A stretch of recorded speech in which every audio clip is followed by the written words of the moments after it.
With a major selection of the looks your kiddos love starting at just $4 in the Walmart app, a new school year means a stylish new them. Who knew? Find skater skirts and Crocs that say, I'm casual but cool. Sparkly sneakers that say, it's my classroom, you're just learning in it. And preppy polos that say, I'm the teacher's pet, even if they're mommy's menace at home. Find their favorite styles starting at just $4 in the app. The Walmart you thought you knew is now new. This episode is sponsored by Friskies, who would like to tell your cats hi. Now, if that didn't get your cat's attention, there is one thing that always does the trick. Just pour some Friskies crunchy food in the bowl and you'll hear those paws come running. Works every time. With so many Friskies choices, you can always bring your cats running from their secret napping spots. There's always more to explore. See for yourself at friskies.com or visit your local store. This episode is brought to you by State Farm. Life gets easier with great assists, and State Farm is here to dish one your way. Get in touch over the phone or on the app to get the teammate you need. State Farm with the assist. Like a good neighbor, State Farm is there. Coverage options are selected by the customer. Availability and eligibility vary by state. Mint is still $15 a month for premium wireless. And if you haven't made the switch yet, here are 15 reasons why you should. 1, it's $15 a month. 2, seriously, it's $15 a month. 3, no big contrast. 4, I use it. 5, my mom uses it. Are you playing me off? That's what's happening, right? Okay, give it a try at mintmobile.com/switch. Upfront payment of $45 for 3-month plan. $15 per month equivalent required. New customer offer first 3 months only. Then full price plan options available. Taxes and fees extra. See mintmobile.com. Raise the rudders! Raise the sails! Raise the sails! Captain, an unidentified ship is approaching. Over. Roger. Wait, is that an enterprise sales solution? Reach sales professionals, not professional sailors. With LinkedIn ads, you can target the right people by industry, job title, and more. Start converting your B2B audience today. Spend $250 on your first campaign and get a free $250 credit for the next one. Get started today at linkedin.com/campaign. Terms and conditions apply.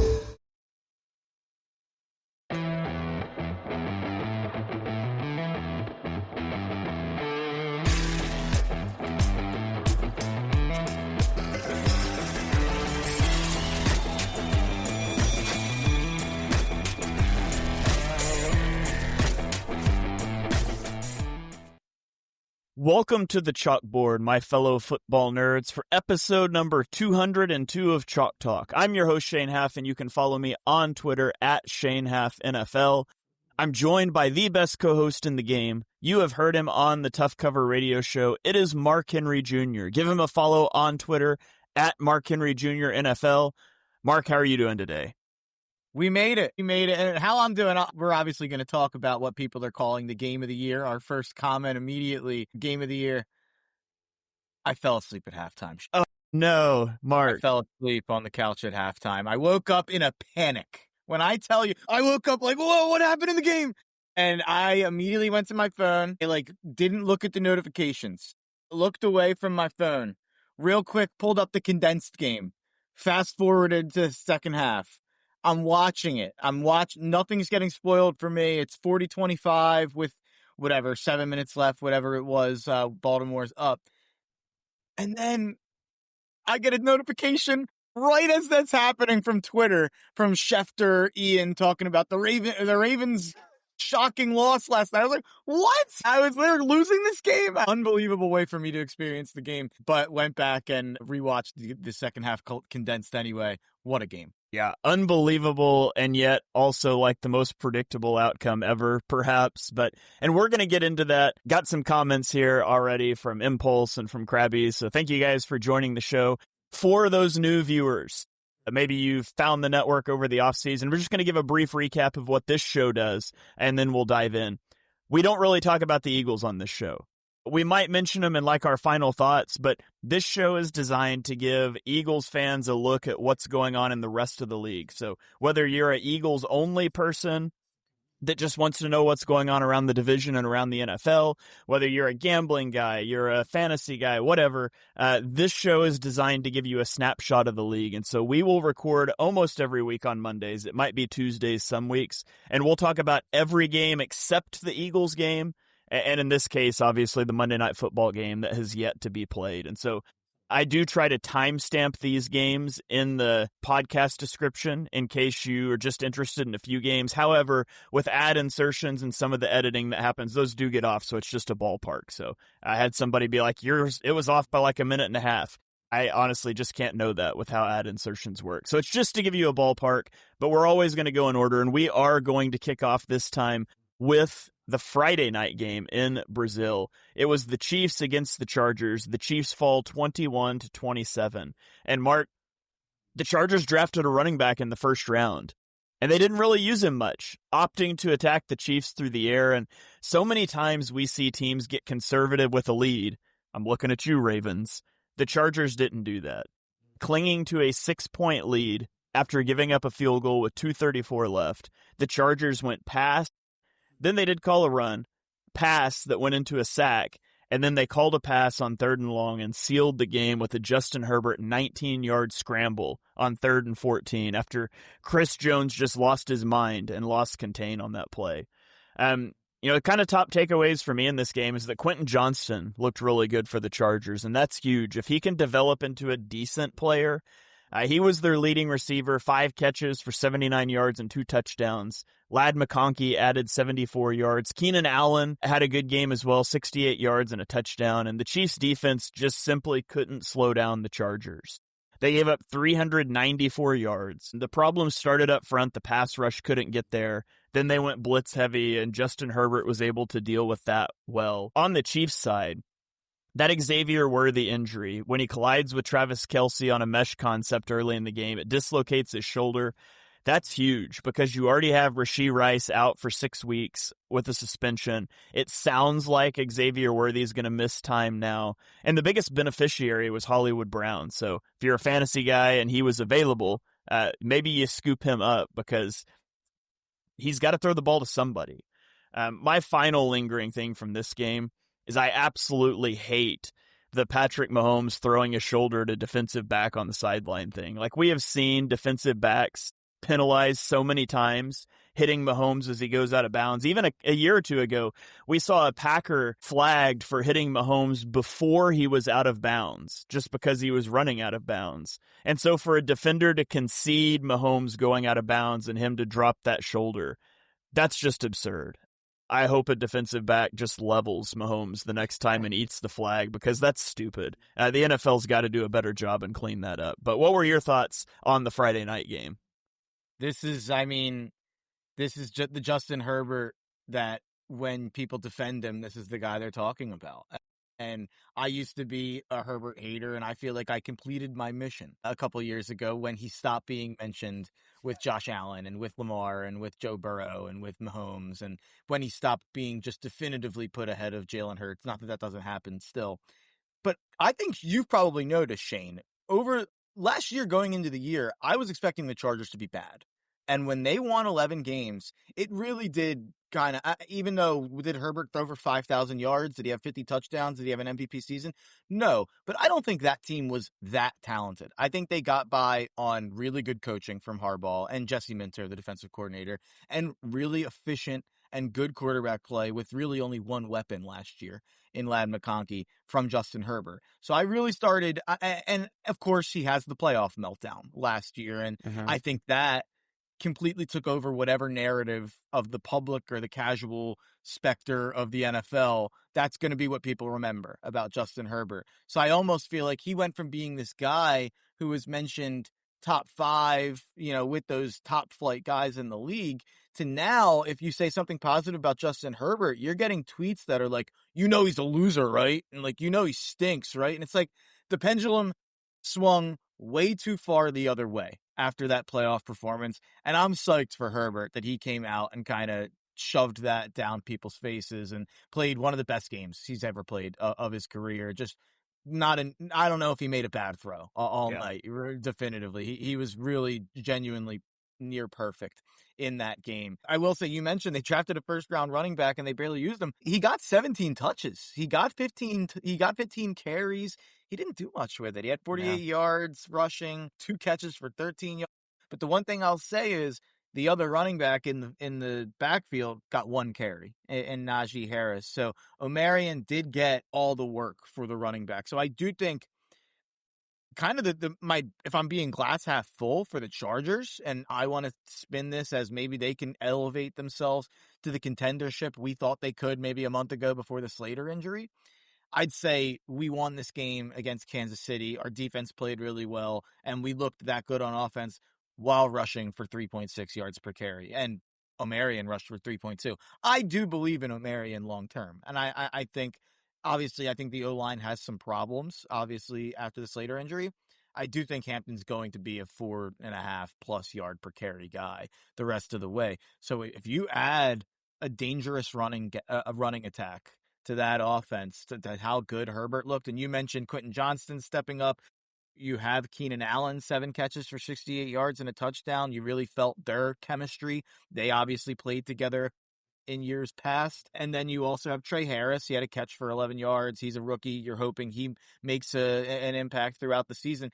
If Quentin Johnston is someone you can rely on at all, it just means I think you're going to have 3 or 4 guys you feel pretty good about putting out there as a wide receiver room, whereas last year you had one and Johnston dropped a lot of balls. So I think you have to feel really, really good about this Chargers team walking out of that game on both sides of the ball. And I am just so annoyed that Rashawn Slater got hurt 2 or 3 weeks ago, because I was banging the Super Bowl drum for this Chargers team. And after watching that game with Slater, I really do think I was correct. Yeah. And I'm going to be really interested to see how far they can go, because their offensive line looked good in this game regardless. But I think that might be more of a reflection of the Chiefs' defensive front. So, okay, let's get into our Sunday action. And we'll start off with Tampa Bay at Atlanta. Tampa Bay walks out with a 23-20 victory. And it was a rough day offensively for the Bucs. They did spring to life at the end of the game. They have a 5-play, 63-yard touchdown drive to take the lead. However, in an indication of things to come, they missed the extra point, so it's only a 3-point lead. The Falcons promptly go 60 yards in 57 seconds to set up a 44-yard field goal to send it into overtime that was also missed. And so all kinds of kicker drama in this game, but the Bucs get out of there with the win. And I thought the Falcons' defense was impressive. They held the Bucs to 192 yards in the first 3 quarters, and they put pressure on Baker Mayfield on 40.5% of his dropbacks, holding the Bucs to a 36% success rate. However, they get the breakthrough at the end and win the game, and it's the Emeka Egbuka show. Catching the game winner is a beautiful pass from Baker. He only gets 4 catches in the game, but he goes 67 yards and 2 touchdowns to put a cap on this one. So the Bucs move to 1-0. Mark, top takeaways from this one. By the way, I see the comments about my mic. That'll be better next week. This is the maiden, not the maiden voyage, the final voyage for this microphone. This is the last time this mic will ever be used. RIP. I walk out of this game. Let me jump in real quick on the audio. For those of you watching live, if audio is ever a struggle, it will be better when it pushes to the podcast feed. So apologies. Riverside does not allow me to mix live on the air, but I can correct that afterwards. So it'll definitely be better in the podcast feed later, and hopefully Mark's going to get a better mic by next week. So yeah. I not hopefully. I've said it before. I will be getting a better mic in the rest of the episode. I'm screaming into this mic. So my apartment complex, I apologize. And if it starts being annoying to the commenters, I apologize. But I walk out feeling fantastic about both of these teams, the Bucs and the Falcons. Just a little. Obviously, we had Impulse commenting earlier. I know he's a follower of mine, big gambling guy. I'm looking at both of these teams' upcoming matchups. Tampa's in Houston next week. I don't think Shane's looked at the lines yet. Shane, what do you think that line is? Tampa in Houston on Monday Night Football. Tampa in Houston. I would say Houston minus 2.5. You are correct. I was shocked by that number. It's 2.5. That's a great call by Shane. Let's go. Did anyone watch the Houston offense yesterday? We're going to talk about that when we get to that game. But I understand the Bucs didn't look great in this game, But this is kind of why we like the Bucs, because we believe in Baker when it comes to those late game situations, and we think they're going to be able to make the plays in a close game. And I feel like they've done that year in and year out. This is a game where they were not able to run the football. And I like you said, I think I'm walking out of this game. I don't think the Bucs offense all of a sudden is not efficient and not going to be good. I think this was an impressive performance from a Falcons defense that added a lot. It's a much different unit than last year. Obviously, we made fun of the draft trade, but they brought in two guys. I'm not diving into the numbers to look at how Jalen Walker and James Pierce did. I think they brought in some vets also in that front seven. That Falcons game, I know they lost it, but I really do think that I'm walking out of this game feeling better about both of these teams. The Falcons also go on the road to Minnesota. We'll see how that goes tonight. But I always love betting against Monday Night Football teams playing on a short week on to Sunday. I think the Falcons might win that game on the road in Minnesota. I think these are two teams I'm walking out of this week being like, I think they're both going to make the playoffs. Maybe that's crazy. I'm not saying they both played amazing, but if Penix looks as competent as he did, 27 for 42, 298, a touchdown. I thought he made some plays on the ground too a little bit. And if the Falcons defense is going to look that good, I feel good about them long term, regardless of if Young-Ho Koo misses a 44-yarder to end the game. I don't think the Bucs look good, but they got the job done. And I actually think the Falcons looked really good and they lost the game a little bit. But I think both teams are going to make the playoffs. Yeah. That it was definitely an interesting game. As a guy who spent two of his top four picks in fantasy football on Drake London and Mike Evans, it was a rough game for me to watch. But was London that bad? What did he have? Yeah, it wasn't very good.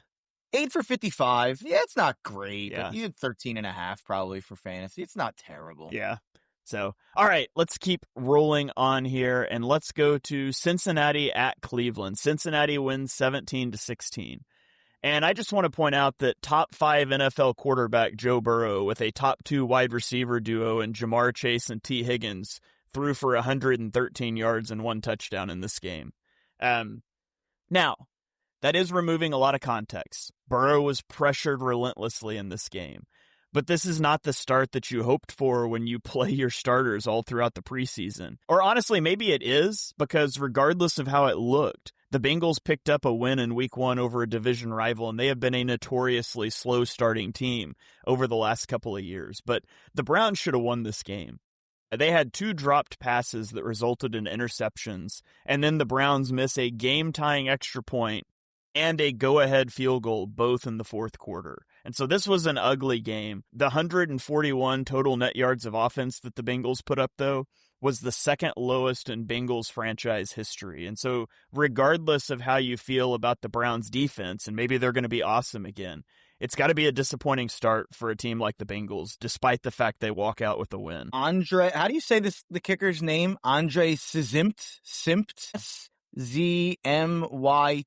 Man, if you're a Browns fan, you gotta be really not feeling good about that guy. On principle, I refuse to learn kickers' names that miss multiple go-ahead kicks in the fourth quarter. And it's funny because I'm a huge college football guy, huge college football gambling guy. And if you're on like a pretty good college football team, I usually know the kicker because I get all the notifications for pretty much every important game, and it gives you the extra point as well.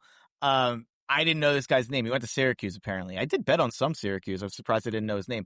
But, I mean, he's the story of the game for me. Like, they lost the game because of him. It's that simple. Like, they win that game if the Browns kicker is at all competent. And it is, I don't even know what to say about Cincinnati in this game. My guy, Chase Brown, scored a touchdown, but also had 21 carries for 43 yards. Yeah. 2 yards per carry. Terrible game from Chase Brown. Jamar Chase, 2 catches, 26 yards? What are we doing? Like, I am here for Justin Jefferson to have 1 catch tonight, and we can do the whole Justin Jefferson, A.J. Brown, Jamar Chase combined for less than 50 yards in week 1. Yeah, that was a shocking performance from Cincinnati. And I know we talk year in and year out about the slow starts. But somehow in the game that they won, I think they were 1-9 in Burrow's career in the first 2 weeks. Somehow this game that they won were like, it might have been one of the least impressive games of that stretch. And, they escaped. And this is a Browns team that obviously is supposed to be very much one of the two worst teams in football. Yeah, I will be betting against the Bengals next week. Hopefully, this is more than just a trend. They play the Jags at home next week. What do you think that spread is, Shane? Home versus the Jags. Yeah. I'll say Bengals -3.5. It's 3.5. That's 2 in a row for Shane. Let's go. By the way, it opened 5.5 like last week. They put out the lines for like the first 2 weeks. After week 1, Vegas changed it from -5.5 to -3.5. Now, I don't know if that's more about being impressed by Jacksonville or being unimpressed by Cincinnati, maybe a combination of both. But I found that line to be rather interesting. I also know like nothing about gambling lines, so I am on a hot streak of total guessing so far this morning. All right, let's go on to the Dolphins at the Colts. Man, this was an embarrassing game. The Colts beat the Dolphins 33-8. I would like to amend my number 1 overall pick draft from last episode, Mark, to include the Dolphins. How do you get blown out by the Colts? I mean, Tua was terrible in this game. He turned the ball over 3 times. Their defense was awful. This is just a miserable performance all around.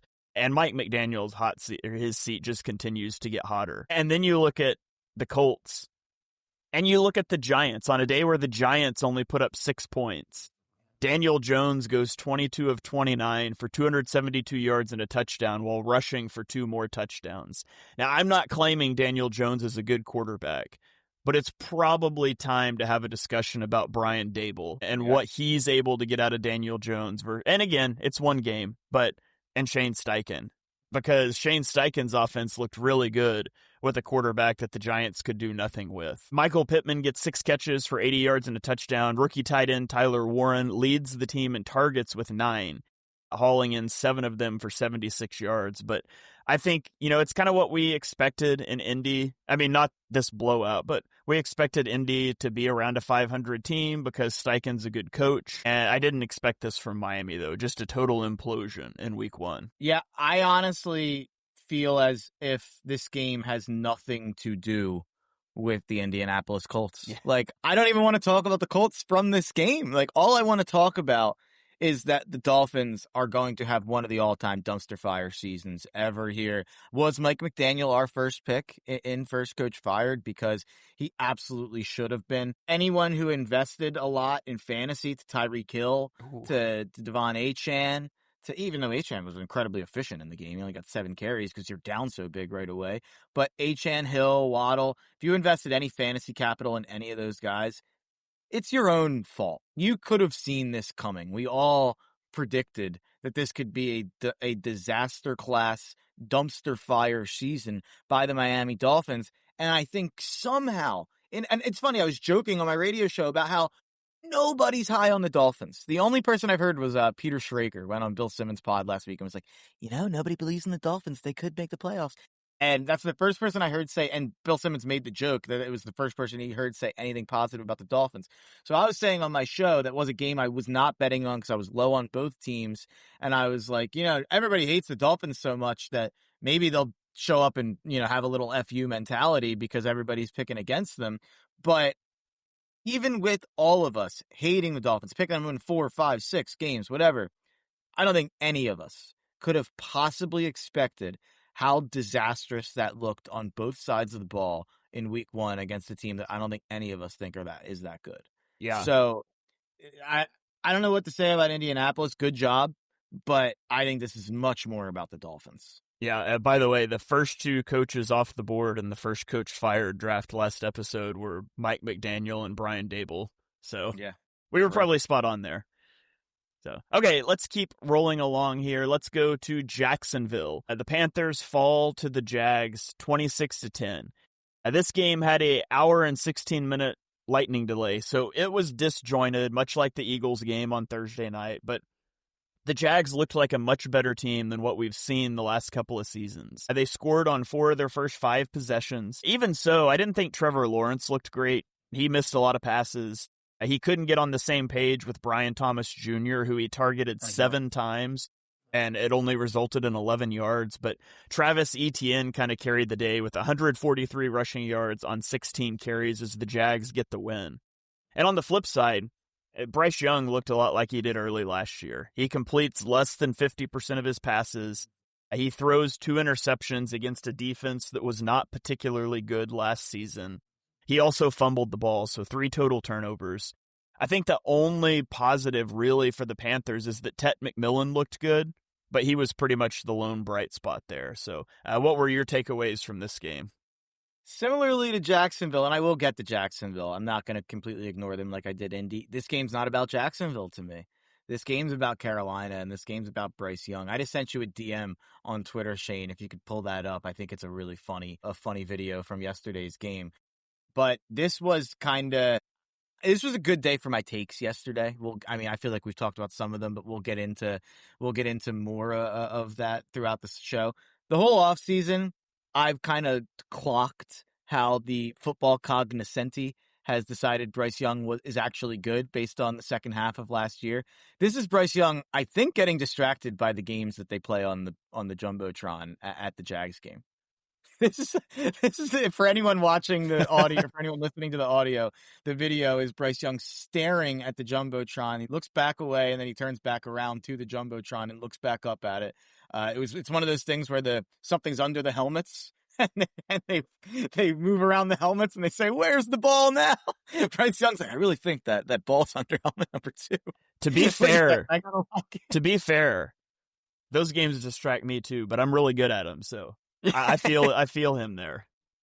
They're fun. I love a good ballpark game up on the screen. But if I'm quarterbacking the Carolina Panthers, I don't know if I want to be doing that. Paying attention to the helmet game. So yeah, Bryce Young. What a disastrous game. 18 for 35, 154 yards, 4.4 yards per attempt, a touchdown, 2 picks. By the way, that touchdown came the play after he had a pick 6 nullified by a penalty that was like a little shaky, to be honest. Like, he probably should have 3 picks and no touchdowns, if we're being honest about his game in that game. So, yeah, everyone who had the offseason of being high on Bryce Young, I think they got a cold shot of reality at the bar this weekend because, man, that looked as incompetent as you'll see a modern offense look in the NFL, especially early in the year. Like, in week 13, when we have a bunch of backups running around and a bunch of teams playing out the string and a bunch of hurt offensive linemen and hurt players and hurt weapons,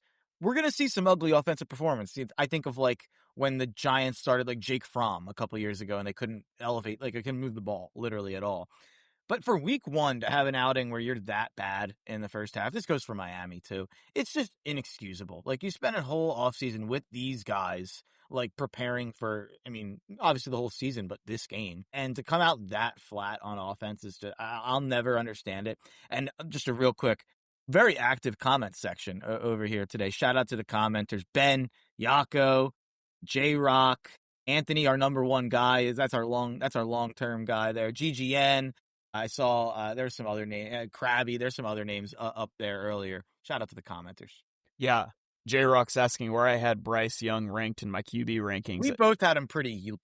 I think I had him 19th because I've got a buddy that's a Panthers fan that asked me yesterday morning where I would rank Bryce Young, and I pulled it up so I could tell him where I had him, and I think it was 9. Also, the same guy, he messaged yesterday. He messaged me yesterday, and he said, "So I went to downtown Charlotte today, and I didn't see a single piece of Panthers merchandise being worn.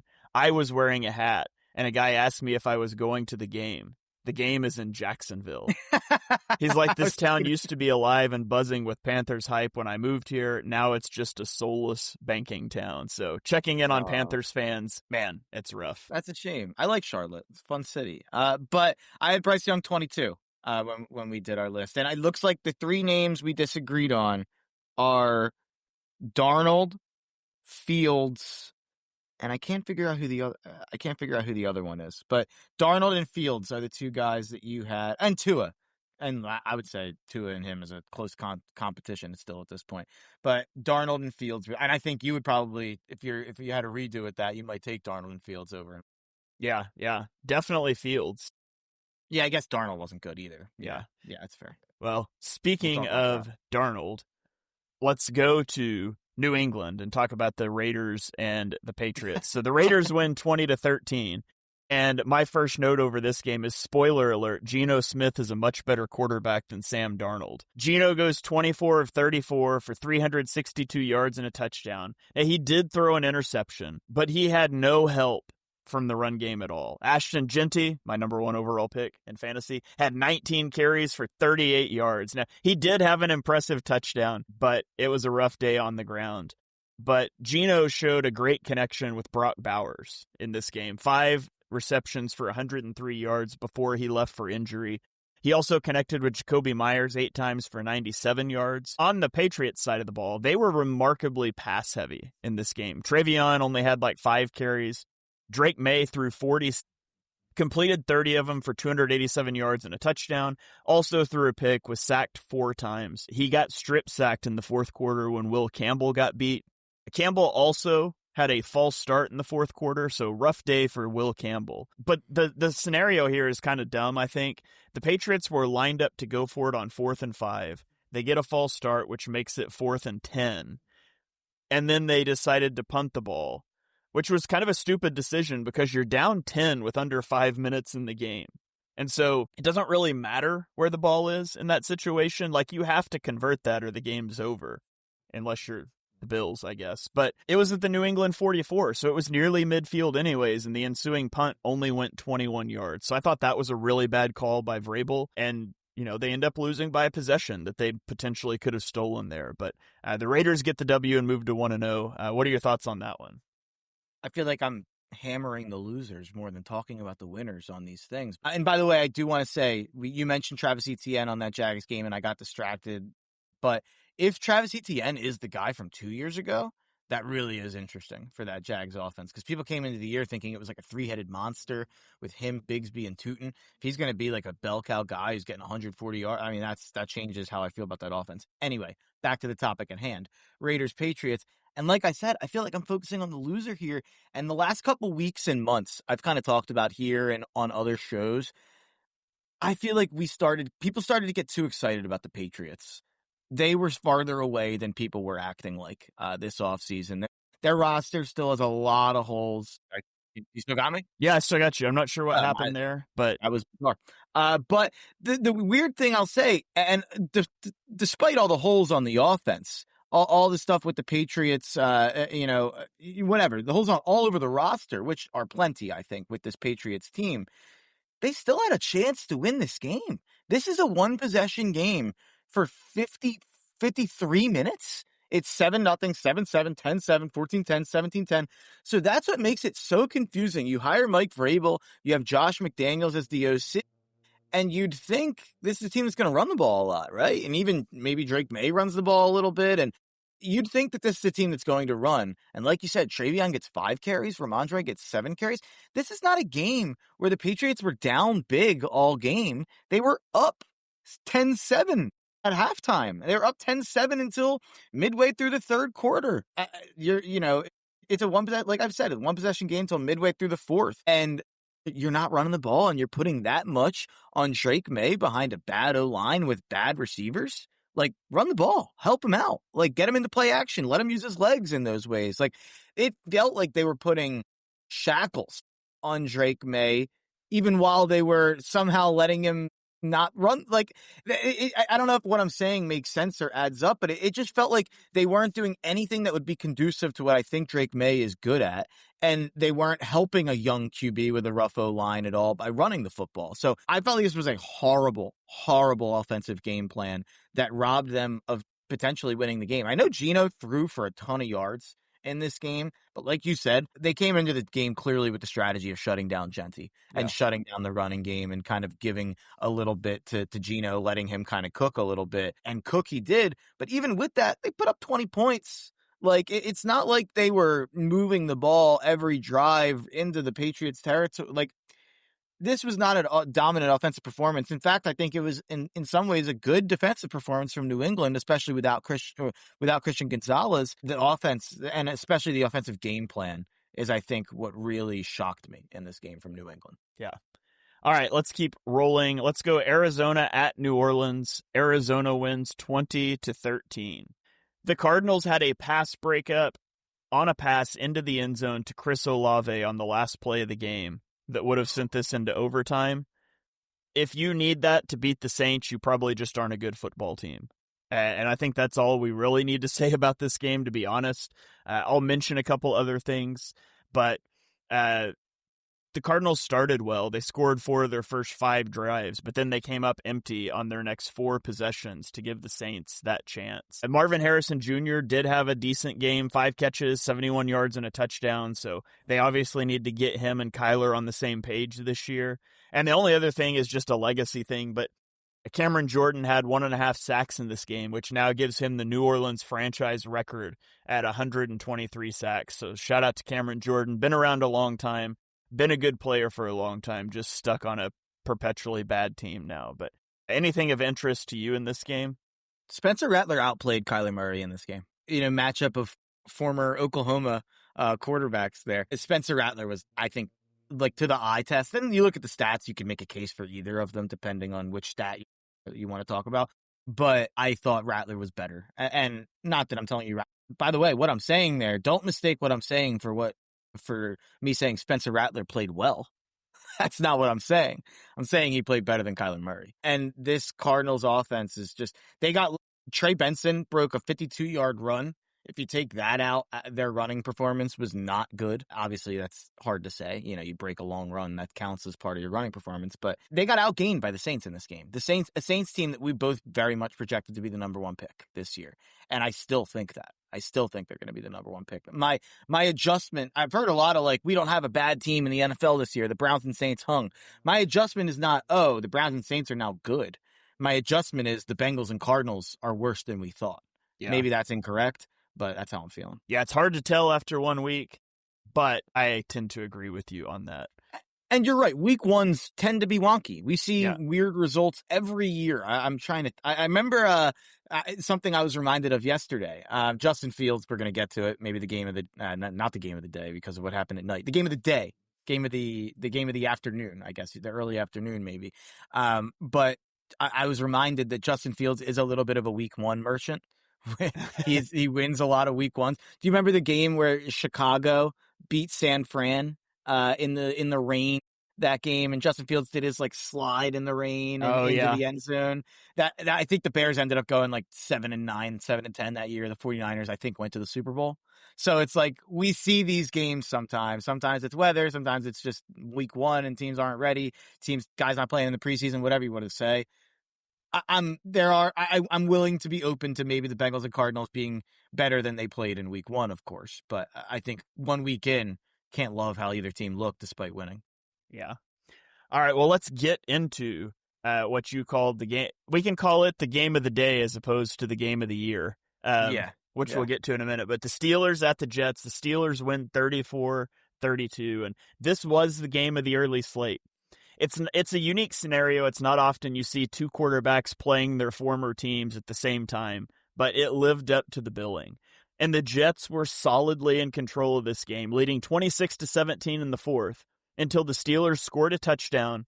The Jets fumbled the ensuing kickoff, and the Steelers scored again 2 plays later to take the lead. So 2 touchdowns in 50 seconds of game time, and that flipped the game. The Jets did respond with the touchdown to take the lead, but the 2-point conversion failed, leaving it a 1-point game. And then Chris Boswell boomed a 60-yard field goal to win that game for the Steelers. Aaron Rodgers goes 22 of 30 for 244 yards and 4 touchdowns in this game.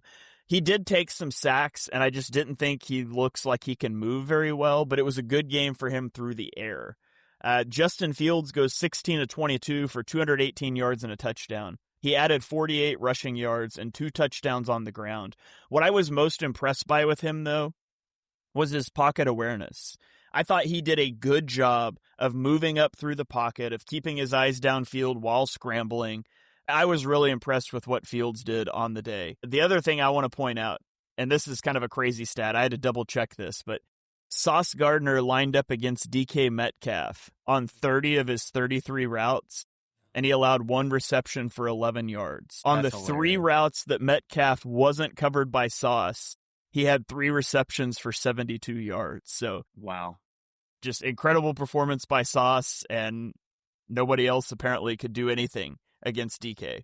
But what was your main takeaway from this game? this was maybe the game I was like most locked in on. I watched from Parks Casino, the sports book. Anyone out there who wants to see me on a Sunday, I'll probably usually be at Parks Casino at the sports book. But how it plays out is they have 2 games on the big screens, and then everything else is on like the side screens, and you have a million screens. You get to watch every game. Commanders Giants was on the one big screen. Steelers Jets is on the other. And you know how I feel about the Jets this year and how I feel about Justin Fields. So I was pretty locked in on this Jets game. And obviously we'll talk about Fields. We'll talk about Rodgers. 2 guys on both sides of the ball that I thought looked like rejuvenated and quick. DK Metcalf, like you just said, and that makes sense. That's so funny. That's that. And I did make a comment. Sauce was losing his mind on the sideline after one of the drives for Pittsburgh, and I was like, oh no, did Sauce get burned? Because it's hard with so many games going on. I didn't watch the particular play or whatever that Sauce was going nuts about, but I think he was probably going nuts that he wasn't on DK, because I think it was a DK play looking back at it. And DK looked, and he's fast. We all know DK's fast. He looked like I don't know if maybe the Jets defense is just slow. Every time he got the ball in his hands, it looked like he was shot out of a cannon. I don't know if he maybe is like just fully healthy and maybe he was banged up last year or the last time I saw him or something, or maybe this Jets defense is just slow. Maybe it's week 1 and I forgot how fast DK looks on a television screen. But I thought, man, this guy looks like the DK that we were freaking out about, like when he first kind of arrived on the scene, and like, how good can this guy be? And I feel like he plateaued a little bit, where I don't think DK ever became the top 5-ish guy who I think maybe when he first arrived, people thought he could be. But yesterday, he looked more like that number 1 DK than he did in the last couple of years in Seattle, I'd say. And props to Rodgers for realizing that Sauce wasn't on him for those routes going to him. You're totally right on what you said about Rodgers. He can't move. If he has a clean pocket, he can make the throw. He has the arm still. The arm strength is there. The zip on the ball is there. The placement's there. All that stuff. Once you get anyone in the backfield, it reminds me of Kirk Cousins last year. He does not know what to do. And I don't know how the Jets didn't blitz more in this game. Aaron Glenn, you're a defensive head coach, and I understand the counter to that is, oh, he's really smart. He'll find like the holes. I don't think he'll find him quick enough with the way he's moving in the pocket. If you get anyone in there through the offensive line within 2 to 3 seconds, I think he's in trouble. So I know that they play Seattle next week. I trust Mike McDonald to have a better defensive game plan against the Steelers offense. But another guy on the other side of the ball, Breece Hall. Breece Hall looked shot out of a cannon out of the backfield. Every time he got the ball, he had a 2 or 3 yard run that was one of the most impressive runs of the day. He got like stopped 4 yards behind the line, had to spin, had to break another tackle behind the line, got to the line of scrimmage and kind of like got hit and carried that guy for 2 or 3 yards. And I was like, that's a 2 or 3 yard run in the stat sheet. But man, I walk out of this game feeling like they have the Breece Hall back, who was going top 5 in fantasy a couple of years ago, even if he was going in the 4th or 5th round. Sorry to talk too long about this game. This is the game I probably have the most on. But obviously, we all feel really good about how Fields looked in this game. And I loved how Fields looked in this game. We've talked about it. Fields is discount dollar store Jalen Hurts. He can do all the kind of things that Jalen can do, a little bit worse than Jalen can. Except he's a more explosive runner than Hurts. Well, not week 1 Hurts, I'd say. Yeah.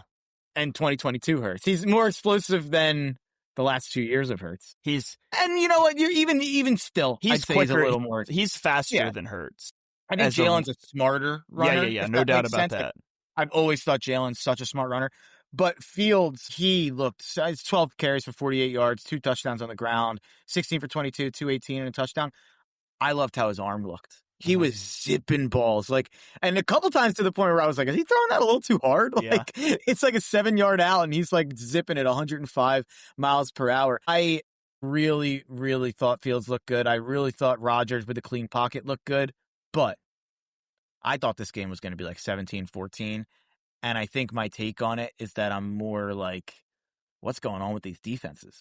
Especially with the Steelers. Because the Steelers defense, we thought coming into the year, this is going to be one of the best defenses in football.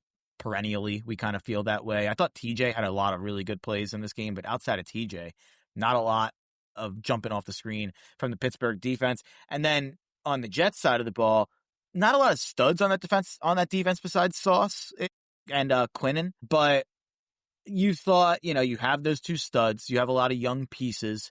You have Aaron Glenn in defensive head coach. Let's see what they can do. Maybe they'll be better. They're going to rely on running the ball. That helps the defense, all that stuff. And I thought they looked slow. I thought that Jets defense looked slow. And sorry for all the notes and all the stuff at you, but that's kind of all my notes on the game there. Yeah, well, it was the best game of the early slate for sure. All right, let's keep it rolling here. Our final game of the early slate is a pretty boring game. The Giants at the Commanders. The Commanders win 21-6. And I think, briefly, Washington had a lot to clean up after this one. 12 penalties in the game. Some egregious clock management at the end of the first half. They call a QB run from the 13-yard line with 23 seconds and no timeouts left.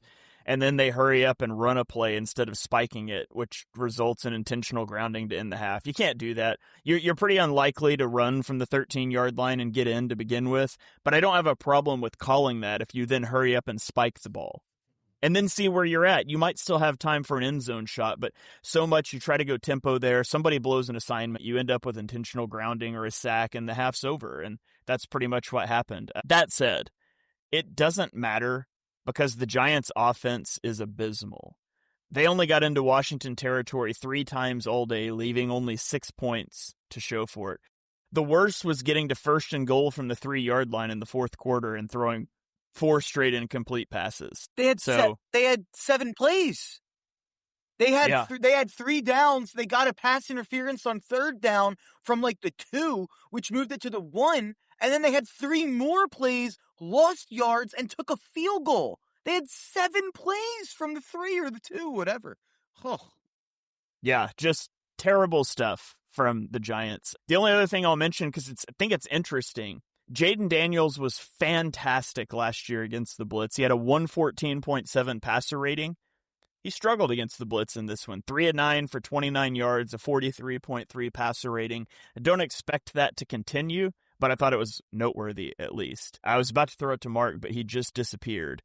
I'll see if he comes back here in just a second, and if not, I'll get into the afternoon slate. So, all right, yeah, Mark appears to have left the studio, so I'm going to keep rolling, and hopefully he pops back in. You got to love live shows for that. But let's go into the Sunday afternoon slate where the Tennessee Titans travel to Denver, and Denver wins this game 20-12. And it looks like Mark is coming back in now. Mark's back. You're back, Mark. I just flipped over to the Tennessee-Denver game, but do you have anything you want to mention on that Giants game first? Can you hear me okay? Yeah, I got you now. Sorry about that. I have no idea what happened there. Riverside is not liking me today. Are we still on? We're still on Commies Giants? Yeah, I just flipped over to Titans Denver because I wasn't sure how long it would take you to get back in. But yeah, what do you have on? You got anything on Giants Commanders? Yes, my apologies to everybody there. I don't know what happened there. But I walk out of week 1, and this is going to surprise people. There's another team that's really impressive, but I was really high on them coming in, so it's a weird one for me. Washington impressed me more than any team in the NFL in week 1. And I'm not telling you it was a perfect game. I'm not telling you there was nothing to fix up. But I think walking out of that, you have to feel incredible because Jaden Daniels, I think, is a stud. And even in this game, he didn't play his best, but I thought he made plays. And what I think you have to feel great about walking out of this game is Ja'Cory Krosky-Merritt, Bill, as he likes to be called, kind of the training camp darling, 8.2 yards per carry in that game. 10 carries was a big difference maker, was really, really good on the ground. Deebo Samuel looked like Deebo Samuel. Yeah, he looked like the guy people loved 2 or 3 years ago. And I kind of clocked that this offseason too. People were way too early to write him off as just totally cooked, in my opinion, where like Stephon Diggs is getting this big contract and we're like supposed to draft him high in fantasy, but Deebo Samuel with Jaden Daniels is going to stink. Like people were way too low on Deebo. I thought he looked really good, but beyond any of that, this Commanders defense looked like a Dan Quinn Cowboys defense from his peak of his defensive coordinator days in Dallas. I mean, that was incredible. And I know the Giants are the Giants, but they were terrorized on every pass. Russell Wilson had a hand on him. It felt like every single time he dropped back. I don't know what the sack numbers looked like or what the QB hit numbers. I'm seeing only 2 sacks and only, I guess, 8 quarterback hits. 6 passes deflected is a good amount, but 7 tackles for loss. I don't think those stats tell the story. This Commanders front 7 lived in the backfield in this game, and maybe you could say we should take that away from, the Giants are bad, not Washington's defense is all of a sudden good. But year 2 of Dan Quinn, I know people were expecting regression, but the interesting thing, I predicted the Commanders go 11-6, and I feel good about that now. After this week, I really do think they're one of the 3 or 4 best teams in the NFC, and I think this Commanders-Packers game on Thursday night is going to be really interesting. I think it's a really, really good game. That's going to be a fun game. With the 2 teams I think maybe look the best in week 1. And I think this Commanders team is an 11-win team, and everybody predicted the regression. But what people didn't factor in is they were like a bottom 10 defense last year. They did not have a good defense with the good record that they had. My take was if Dan Quinn can get that defense to just above average, that really changes the equation. And I think I'm at the point of saying I think he got it. Yeah.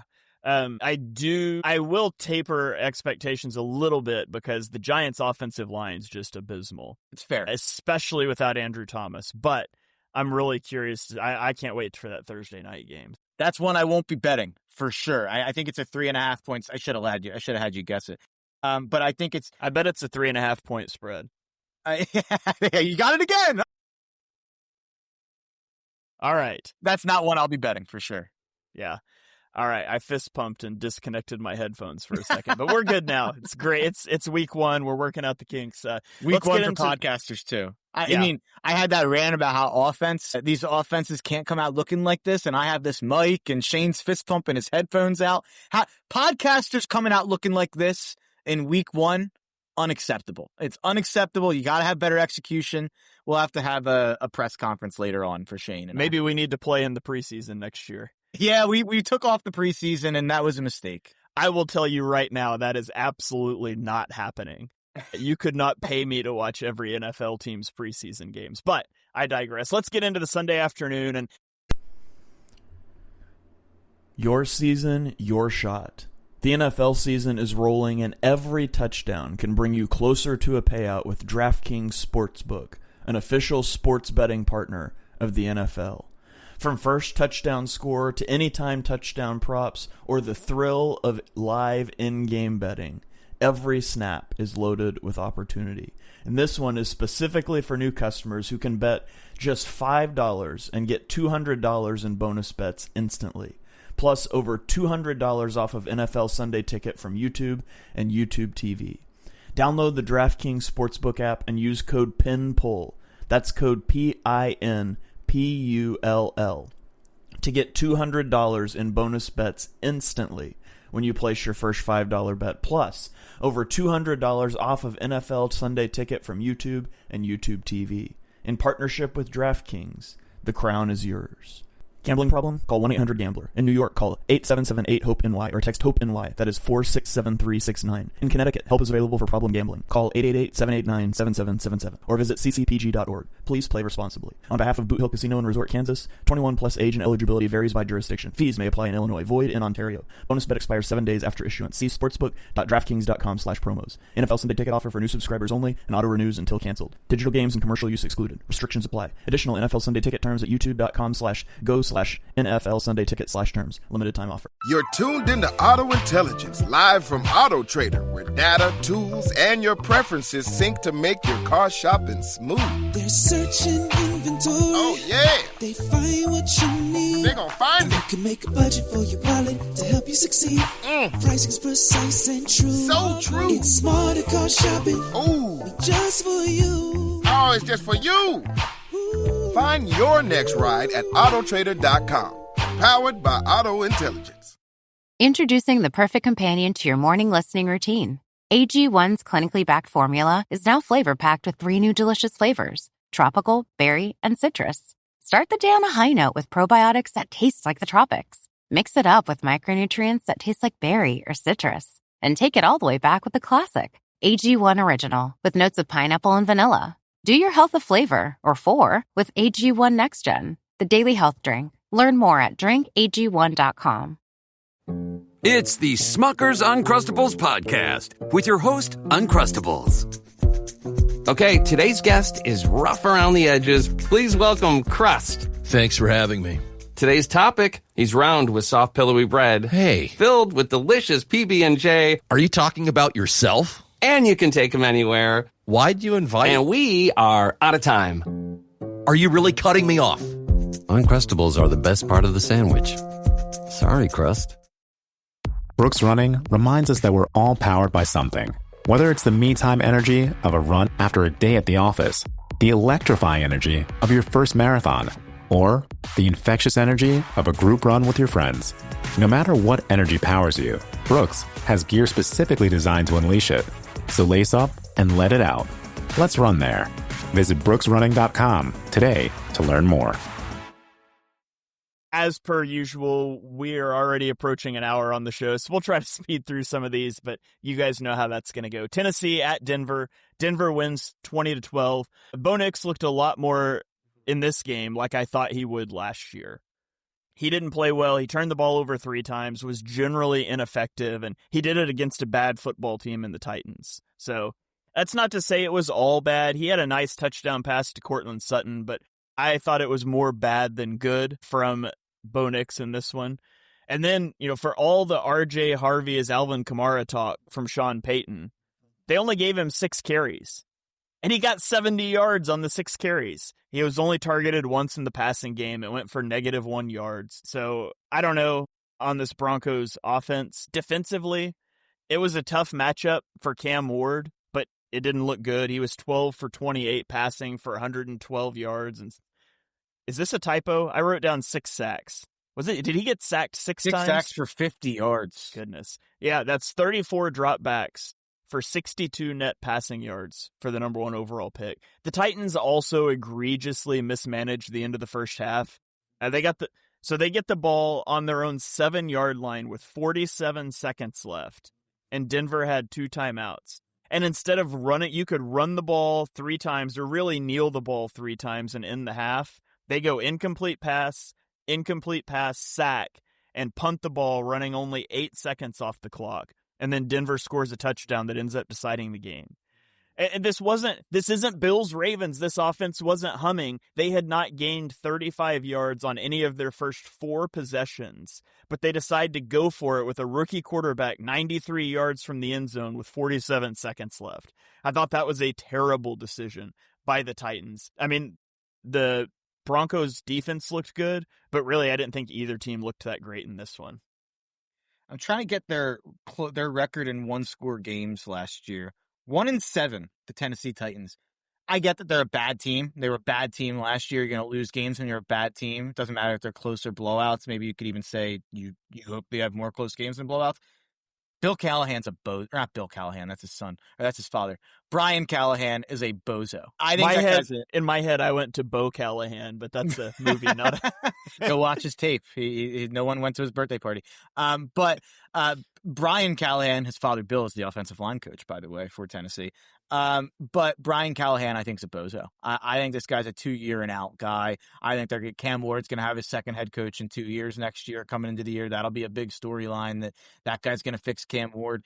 And by the way, I wasn't very high on Cam Ward. I'm not going to speak for you. I can't quite remember. I wasn't either. We don't focus on the QBs as much as the other positions, especially from an Eagles angle. But I was not high on Cam Ward, but let me just offer a defense for Cam Ward.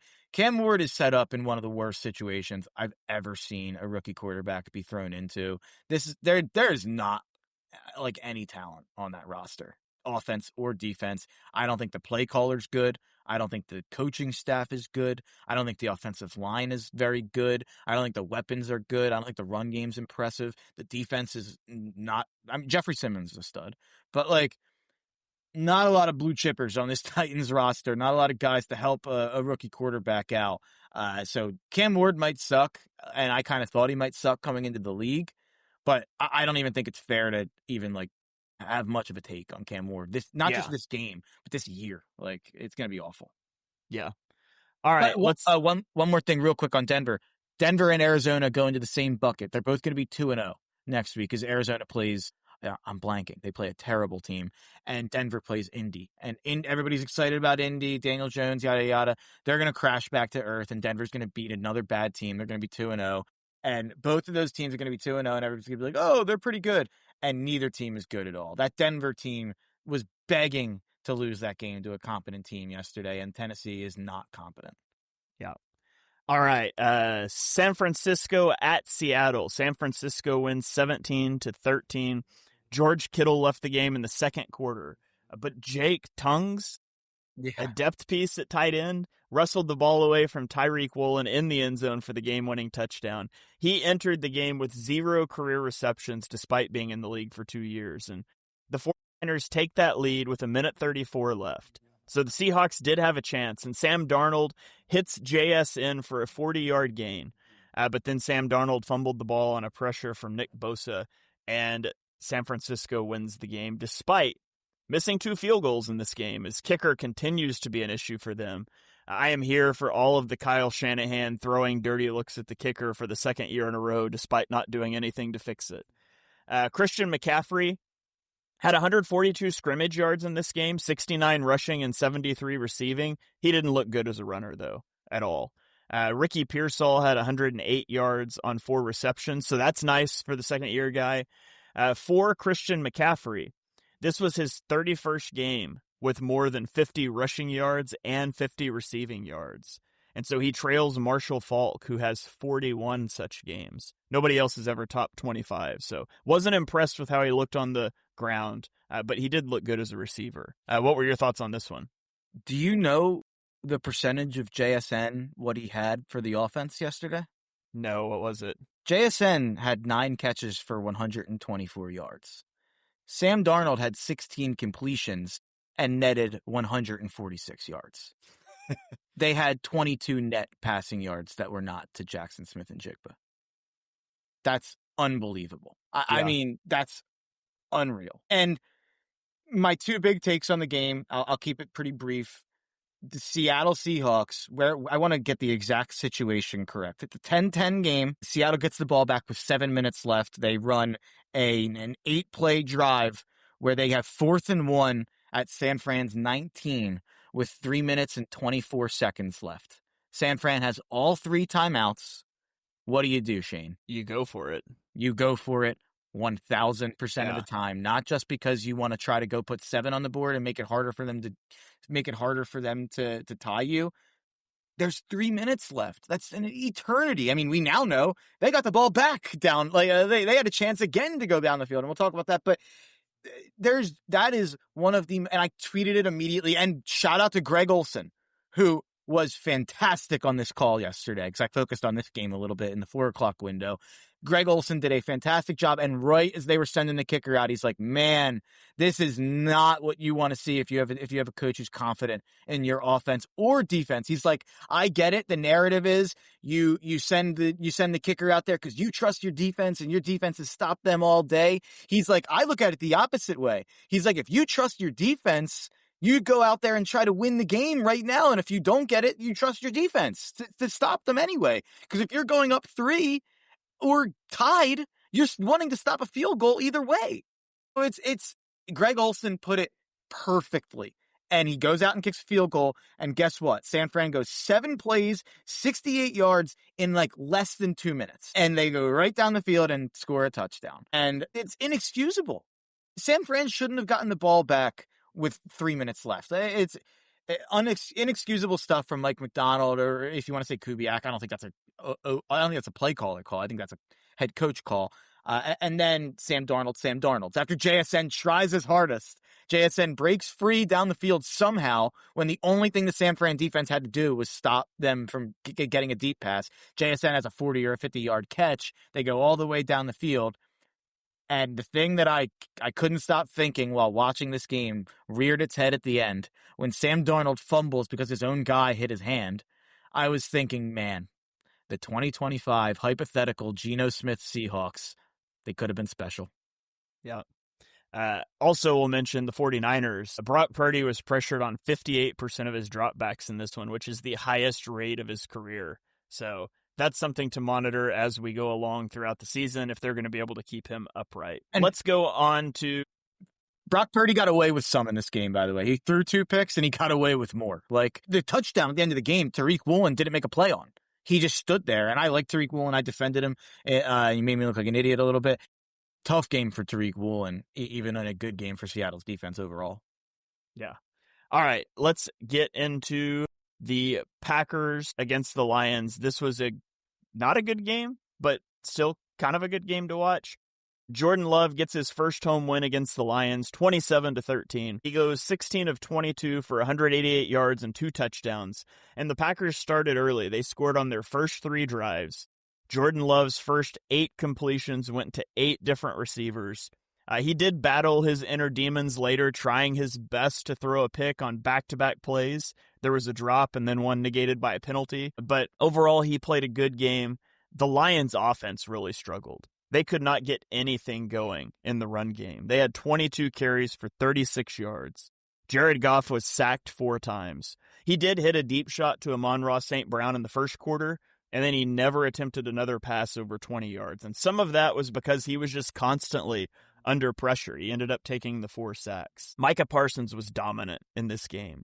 He had 3 pressures on 17 pass rush attempts.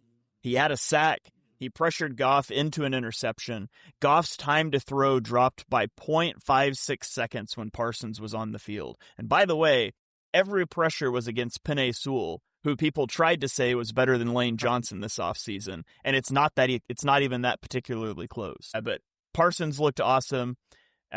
Josh Jacobs also scored a touchdown in his 10th straight game. So he's only the 11th player to score a rushing touchdown in 10 or more consecutive games. The only other player to do it in the last 20 years was Jonathan Taylor in 2021. So the Packers get this crucial Week 1 win over the Lions, and it sets up, like you mentioned, an awesome Thursday night game this week. But what were your takeaways from this one? For the first 20 minutes of the game, up to the point where the Packers got up 17-3, Jordan Love was 11 for 14 for 169 yards. So for the final 40 minutes of the game, he went 5 for 8 for 19 yards for the rest of the game. And the Packers won by 2 touchdowns. I think that says everything about this game. The Packers got up early. The Lions had no creativity on offense to find any way out of the hole to get back into the game. And the Packers sat on the ball and ran the ball a million times to the point where they barely ran any plays in the game. So I think the Packers got up early and were like, we don't have to show anything else. We won this one. We're the way better team. And I said Washington's the team that impressed me the most in Week 1. I think every national media show and any podcast you listen to, it's going to be about the Packers, right? I guess it's going to be about Sunday Night Football, but it's going to be about how good the Packers looked and wow, are the Lions in trouble, all that stuff. I came into the year expecting the Packers to be the 1 seed, expecting them to be a team that competed for the Super Bowl, and I came into the year expecting some regression from Detroit. So this was not some shocking outcome, especially with it being in Lambeau for me. So when I say impressive, that's kind of what I meant by Washington. But if anything, again, I feel like I've talked about the loser in every game, which is, I feel like I do this a lot and on all of our shows. I feel like I focus on the losers. Maybe, I don't know, maybe it makes me a loser. I don't know. But Detroit, they put up 13 points. They really put up 6 points. The final touchdown came, I'd have to pull up the sheet here. Final touchdown came with 55 seconds left. So this was 27-6 game, and Green Bay could have named their score really in this game. If you walk out of this, you have to feel like, man, all these players that we thought were stars for this Detroit offense and even on defense as well, how propped up were they by the coaching? Like I'm concerned about Detroit. If you made me say like right now, I don't think this team makes the playoffs. I think a big part, too, is the loss of guys on the interior offensive line. I think that's a huge factor. Yakko chiming in here says feels like interior O-line was a bigger issue than the new OC. I can't give a firm opinion on that, but it certainly played a big role. So we'll see. Well, it's something to monitor as we go on. Let's get into the final game of the afternoon slate. The Houston Texans lose at the Los Angeles Rams 14 for what seems like the 5th year in a row. We have had ominous-sounding Matthew Stafford health news in the offseason, followed by him looking totally fine when Week 1 rolls around. He was 21 of 29 for 245 yards and a touchdown. He took some big hits, and it didn't seem like it fazed him at all. The Rams did not light up the scoreboard. They only put up 14 against what is a good Texans defense, but it was enough. And Puka Nacua stole the show. If you were worried about Devontae Adams cutting into his targets, maybe don't. And Nacua had 10 receptions for 130 yards. And Matthew Stafford tied Matt Ryan as the second fastest player to reach 60,000 passing yards. They each did it in 233 games. The guy that leads that is Drew Brees, who did it in 215 games, by the way. And I don't know why I'm giving away my stats without asking Mark to guess. I'll do better next week. I love when you just give away the stats. I hate. No, I love to. I'm the worst guesser of all time. So, and then C.J. Stroud, in this game, he completes 90% of his passes when under pressure, which is a good thing because he was pressured a lot on 41.2% of his dropbacks. And this was his 14th game facing a pressure rate higher than 40% since he entered the league in 2023, which is the most in the NFL. So the Texans at this point seem thoroughly committed to Andrew Lucking C.J. Stroud. And we'll see how that plays out over the next couple years. Thoughts on this game, Mark? This Texans O-line is one of the worst we've ever seen in week one. Like, coming into a year, like, this is your unit, no injuries, like, leading to this. Like, this is one of the worst I've ever seen. And I think I picked the Texans to win the division, and I regret it.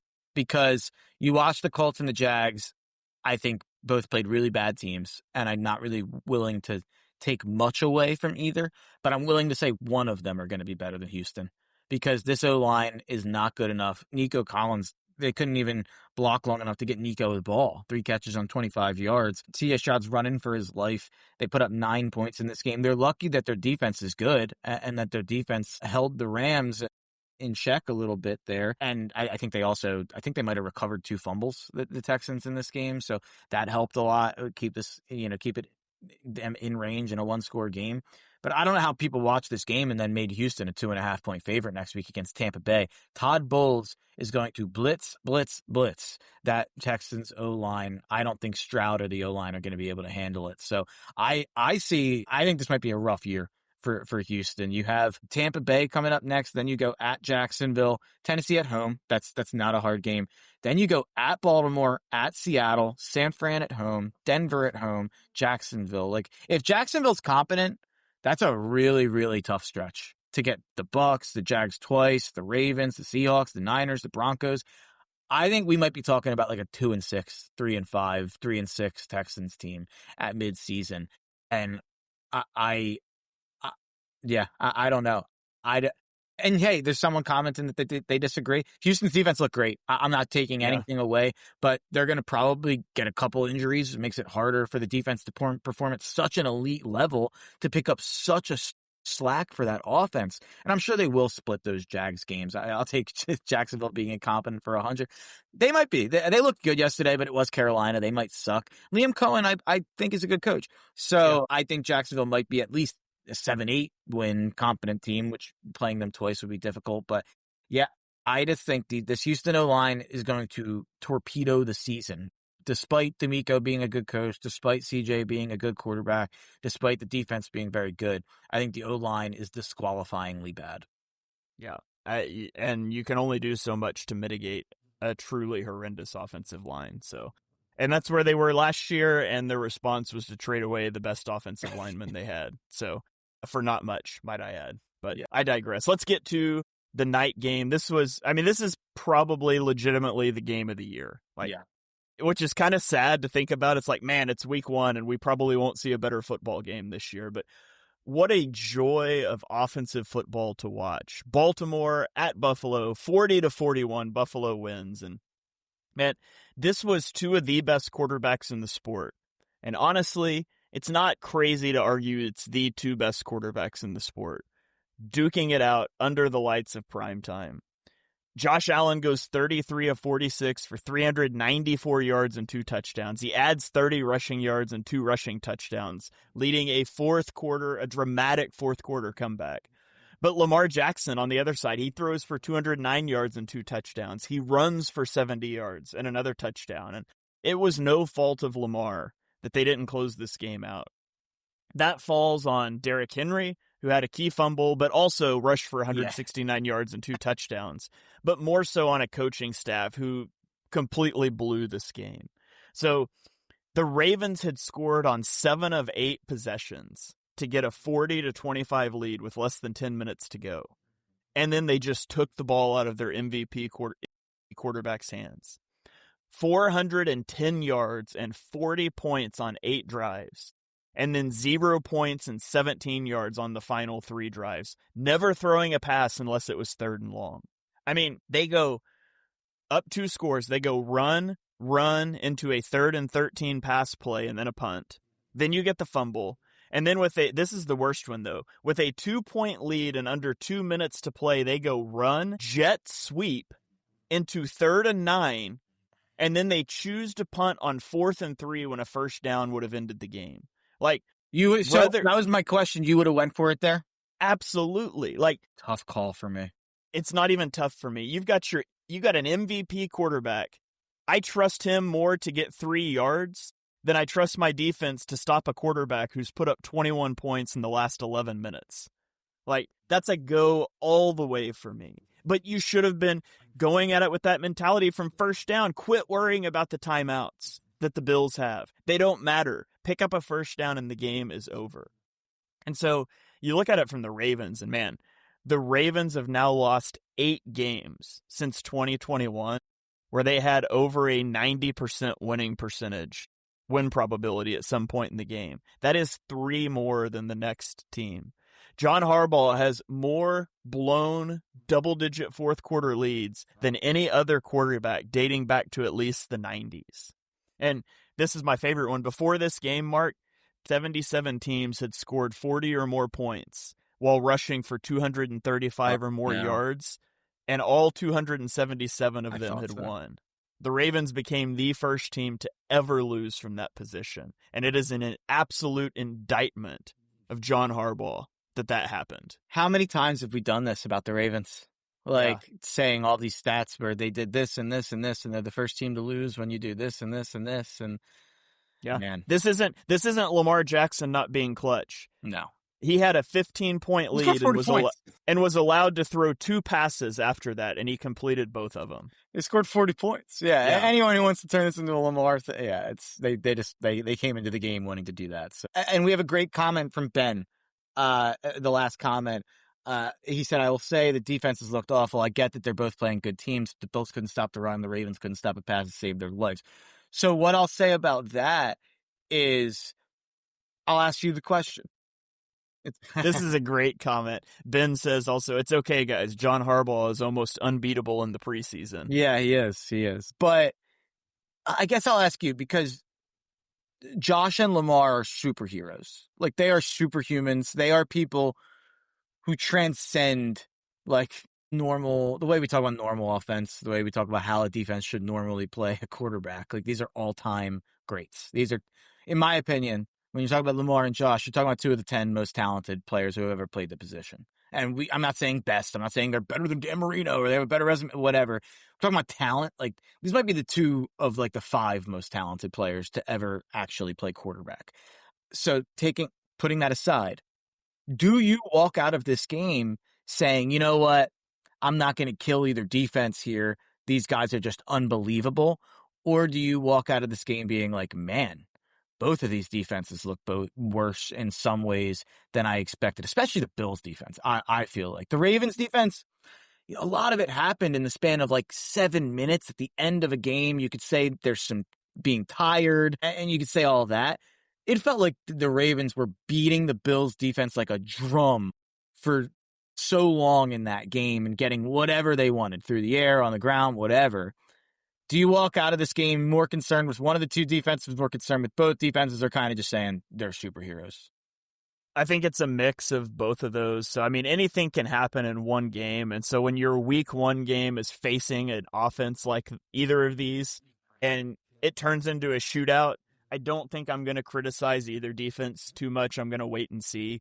However, I feel more concerned about the Bills defense than the Ravens because they got dominated beginning to end. And for the Ravens defense, I mean, you shouldn't, but when you're up 15 with 10 minutes left in the ball, you probably think the game is over. And then your coach just pulls an all-timer again for like the 8th time in the last 4 years. And all of a sudden you're back on the field with the game on the line, and it's hard to flip that switch. So I'm not excusing the Ravens defense, but I definitely would be more concerned about the Bills among the two. It's crazy that Baltimore stopped the 2-point conversion just to still lose the game. Like, it's unbelievable. Yeah. Had they given up that 2-point conversion, they would have been more aggressive. Yeah. Do they win the game? Yeah. Yeah. I will say, I don't know if Harbaugh, even in a tie game, I don't know if Harbaugh goes for 4th and 3 on their own 38. Yeah, but you probably call different plays because you're trying to go win the game instead of trying to run out the clock. I legitimately believe that if the Bills convert that 2-point conversion, they lose the game. I agree with you. Now that we put it that way, I hadn't thought of it that way. I agree completely. Yeah, insane. I will also mention a couple receivers. Keon Coleman had a great game. 8 catches for 112 yards and a touchdown.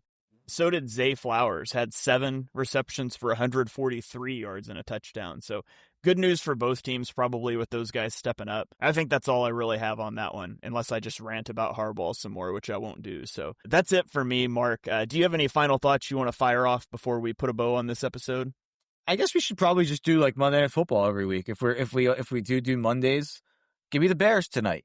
+1.5. I talked all offseason about the regression I'm expecting from the Vikings, especially on defense. Everybody's talking about the change from Darnold to JJ at quarterback, and will they be able to be good on offense? I think Kevin O'Connell will be competent on offense no matter what. My concern is that they performed way above their heads on defense last year, with Brian Flores way overinflated what that talent level actually was. So give me the Bears to have a nice offensive night tonight and win that game. Yeah, it's a tough one. I think I lean Vikings, but it's so hard. You got a new head coach with the Bears. You've got a new quarterback with the Vikings.